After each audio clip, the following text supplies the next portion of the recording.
Okay, again, hi, it's Emily Small. I'm going to be demonstrating intramuscular injection demonstration. I'm going to do another room scan. My patients, medication admin for subcutaneous and oral, all the medications. Yes, again, doing my full 360.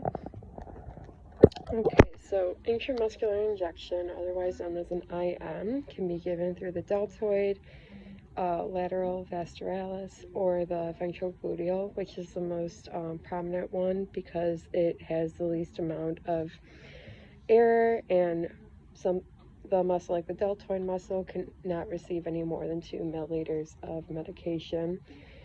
But for this, we would always go in at a 90-degree angle.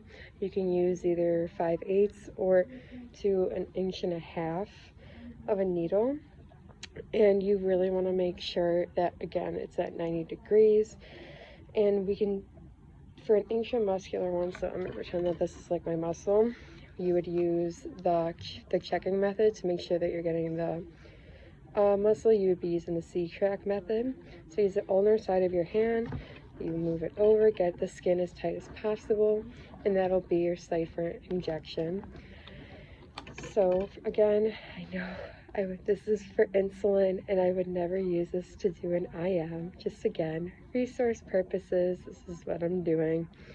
So again, just withdraw my medication, go ahead and find the best spot. If I were to be doing the V method, I would look for the as is, which is the anterior superior and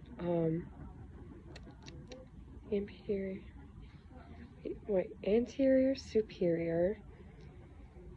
I want to say intercostal space, but I know that's not it. Okay, I'm pausing right now.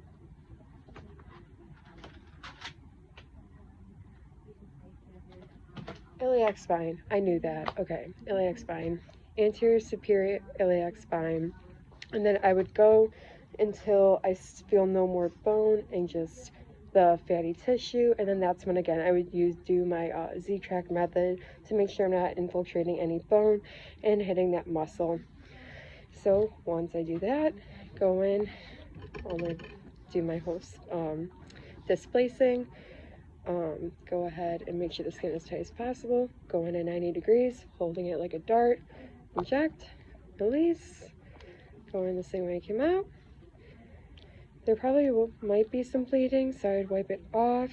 If there was any blood in my syringe, like if the patient aspirated and there's blood in the syringe, I would stop, wipe it, and then do the injection later on or at a different site. With the intramuscular ones, if you have to keep giving the patient that injection, you want to choose different sites. So if I had already done this spot, I would also just want to do the deltoid or the last I